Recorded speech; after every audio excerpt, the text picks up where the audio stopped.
नाव आले सर सगळ्यांचं. आणि 6 महिला. 6 महिला 3 पुरुष. पण मग ते महिला काय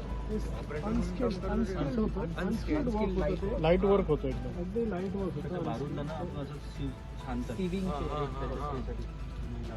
अच्छा. आणि ते पुरुष 3 ते काय होते? एक सुपरवायझर होते आणि 2 हेल्पर होते. 2 हेल्पर. एवढं सगळं डिपार्टमेंट आणि ते विदाऊट कोणी त्याचं टेक्निशियन विदाऊट काय सुपरवायझर स्किल्ड होता. हां तर ते म्हणजे इन्व्हेस्टिगेशन तर करावं लागेल आपल्याला.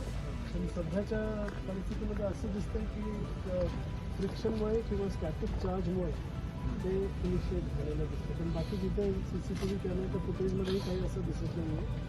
फक्त एक 9:01 कॅमेरा सगळे बंद झाले आणि त्याच्या आधी त्या बायका असं ते सीट करताना दिसत होतं. अच्छा. तर ते स्टॅटिक चार्ज किंवा फ्रिक्शनमुळे ते होऊ शकतं. पण आता पुढे जेव्हा सगळं आम्ही काढू आणि इन्व्हेस्टिगेट करू त्यावेळेलाच आम्हाला कळू शकतो की एक्झॅक्ट कॉज काय होतं. पण सध्या तर नुसतं तितक्याच आत्ता कॉज दिसतो आहे प्रायमा फेसी. पण आपल्याला ते आता जसं उद्या काढू आम्ही ते तेव्हा तेव्हा बाकीचं त्यांची काय चूक नाही. ठीक आहे.